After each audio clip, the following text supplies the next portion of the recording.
Kala bian sesajan official YouTube channel kana takam missing rekam arungok mangasuna manna bopem kumrek surung siloka anu video sopa. Silo naluk kola guruttapurn koboran boma bilage tungku ere kobor kuide kapi kapin koboran nono apunga video samne ko khalik polai. Oka sekang channel sopa anupa gadumulo like comment share and subscribe panandam sekosin mitpan soka. Oka pasta sota guruttapurn kobor de oko koboran apunga kin polai.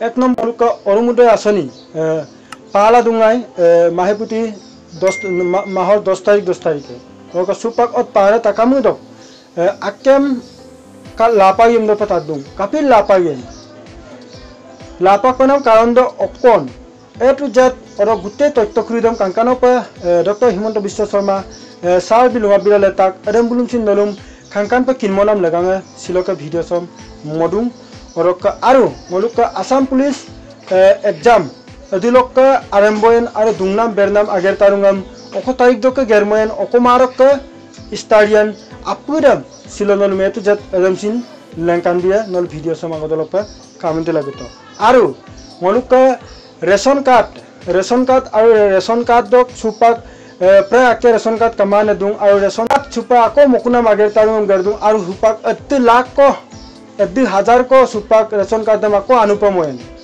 Adamsin Kankanopa to jet silo video ngara lankan bia apun kapula odok atmanirbhorshil jitneki asoni dok poisa dem supak pars pa duko bian aru adam bigela oko agerem gerpayen aru okolopa gupayen to jet gute apudam nolum silo kankanopa video samagodolopa kalpola 19 তাৰিখে আমি সৰকাৰৰ দুটা flagship scheme আৰম্ভ কৰিম অসমৰ 126টা সমষ্টিতে একোটা অনুষ্ঠান হ'ব আৰু গুৱাহাটীত ৰাজ্য চৰকাৰে সাংবাদিক মেলৰ জৰিয়তে এই আঁচনি দুখন মুকলি কৰিব প্ৰথম হল 12,60,000 অৰুণোদয় নতুন হিতাধিকাৰী অৰ্থাৎ প্ৰতিটো সমষ্টিটোৰ আয়তন হিচাপত কৰবাত 500 বেছি কৰবাত 500 কম almost 10,000 কৰি আমি নতুন হিতাধিকাৰী সংলগ্ন কৰিম আৰু পুৰণি হিতাধিকাৰী সকলৰো তেওঁলোকে যি পাই আছে সুবিধা তাত এটা নতুনকৈ ৰিভিউ বা সমীক্ষা হ'ব এই গোটেই কাৰ্যসূচীটো আমি 19 সেপ্টেম্বৰত আৰম্ভ কৰিম আৰু আমি 10 জানুৱাৰীৰ ভিতৰত প্ৰপত্ৰ সিলেক্ট কৰা First installment আমি যাতে 10 জানুৱাৰী দিব পাৰো সেই ধৰণে অৰুণোদয় 3.0 আমি 19 তাৰিখে সূচনা কৰিম বা আমি আৰম্ভ কৰিম এই উপলক্ষে অসমৰ 126টা সমষ্টিতে 126খন মিটিং হ'ব যত মন্ত্ৰী বিধায়কসকল উপস্থিত থাকিব আৰু গুৱাহাটীৰ পৰা মই আপোনালোকক নিমন্ত্ৰণ কৰি গোটেই আঁচনিখনৰ বিষয়ে মই বুজাই দিম কিন্তু 126টা সমষ্টিতে ইয়াৰ একোটা অনুষ্ঠান আমাৰ মন্ত্ৰী বিধায়কসকলে কৰিব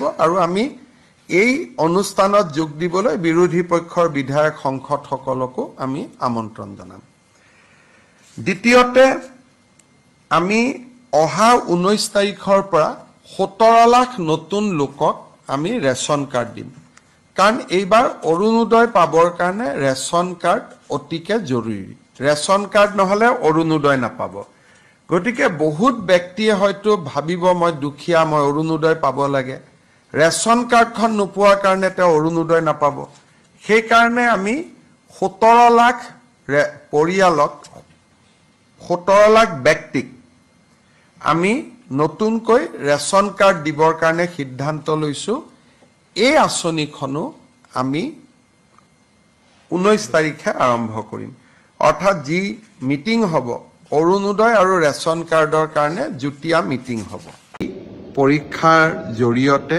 আমি প্ৰায় 7,500তকৈও অধিক পদবী অসম চৰকাৰত থকা তৃতীয় শ্ৰেণীৰ চাকৰিৰ পদ পূৰণৰ বাবে আমি চেষ্টা চলাম অসমত ইমান ডাঙৰ পৰীক্ষা আগত কেতিয়াও হোৱা নাছিল 11 লাখ ছাত্ৰ ছাত্ৰীয়ে 15 সেপ্টেম্বৰত পৰীক্ষাত অৱতীৰ্ণ হ'ব মই অলপ আগতে লিষ্টখন চাইছিলো 11 লাখ 23,000 পৰীক্ষাৰ্থী হ'ব। চেণ্টাৰ হ'ব 2,305টা। যদি আমি মেট্ৰিক পৰীক্ষাক চাওঁ, মেট্ৰিক পৰীক্ষাই হ'ল অসমৰ সকলোতকৈ ডাঙৰ পৰীক্ষা আৰু বেছি ছাত্ৰ ছাত্ৰীয়ে পৰীক্ষা দিয়ে। এই পৰীক্ষাটো মেট্ৰিকতকৈ 3 গুণ হ'ব আৰু 2305টা কেন্দ্ৰত পৰীক্ষা পতা, আৰক্ষী মোতায়েন কৰা, চেণ্টাৰ ইনচাৰ্জ এটা বৃহৎ কৰ্মযজ্ঞ। মই আশা কৰোঁ সকলোৰে সহযোগত এই পৰীক্ষা সুকলমে অনুষ্ঠিত হ'ব।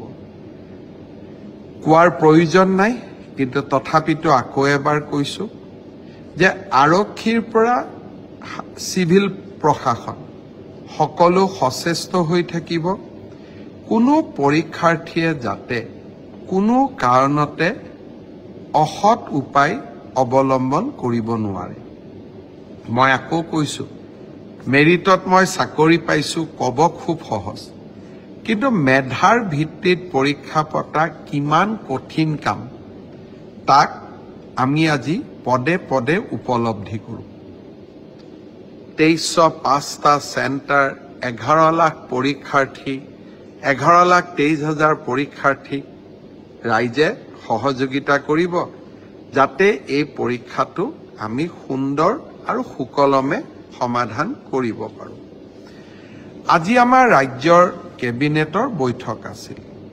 মুখ্যমন্ত্ৰীৰ আত্মনিৰ্ভৰশীল অসম এই আঁচনিটোৰ জৰিয়তে আমি অসমৰ যুৱ প্ৰজন্মলৈ 2 লাখ টকাকৈ ক্ষুদ্ৰ উদ্যোগ বা ব্যৱসায় কৰিবৰ বাবে আগবঢ়াওঁ। ইয়াৰ 1 লাখ টকা ৰাজ সাহায্য আৰু 1 লাখ টকা লোন। আজি আমাৰ কেবিনেটে এই বছৰৰ বাবে 25,000 যুৱকৰ এখন তালিকাত অনুমোদন জনাই অহা 3 নৱেম্বৰত যুৱক যুৱতীসকলক আমি মাতি আনি খানাপাৰাত আঁচনি অনুসৰি তেওঁলোকৰ প্ৰাপ্যৰ প্ৰথম কিস্তিৰ ধন আগবঢ়াম। ভৱিষ্যতে আমি আৰু 75,000 যুৱক যুৱতীক এই আঁচনিৰ অধীনলৈ আনিবৰ বাবে আমি প্ৰচেষ্টা চলাম। অৰ্থাৎ 1 লাখ চৰকাৰী চাকৰিয়ে নহয়, 1 লাখ ল'ৰা ছোৱালীক আত্মসংস্থাপনৰো আমি সুবিধা দিয়াৰ ক্ষেত্ৰত আগবাঢ়িছোঁ। যিসকল প্ৰাৰ্থী আজি চূড়ান্ত হ'ল, তেওঁলোকে নিজৰ বিষয়ে গম পাবই যে এই আঁচনিৰ বাবে মই নিৰ্বাচিত হ'লোঁ। নিজৰ নিজৰ জিলাত তেওঁলোকে 3টা দিন প্ৰশিক্ষণ ল'ব লাগিব যাতে আঁচনিটোৰ বিষয়ে বুজিব পৰা যায়।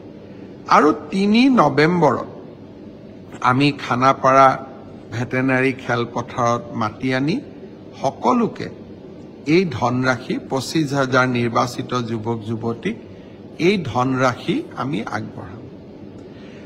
2 অক্টোবৰৰ পৰা পুলিচৰ দৌৰা আৰম্ভ হ'ব, ছেপ্টেম্বৰত ADRE আৰম্ভ হ'ব, ডিচেম্বৰৰ ভিতৰত এডুকেশ্যনত লিষ্ট আৰম্ভ হ'ব, নৱেম্বৰত মেডিকেলৰ নিযুক্তিৰ কাম আৰম্ভ হ'ব। গতিকে 50,000 নিযুক্তি আমি লাইনত দি দিছোঁ আৰু আমাৰ কাৰ্যকালতে ইয়াক সম্পন্ন কৰিব চেষ্টা কৰিম যদি কোৰ্ট কেছ নহয়।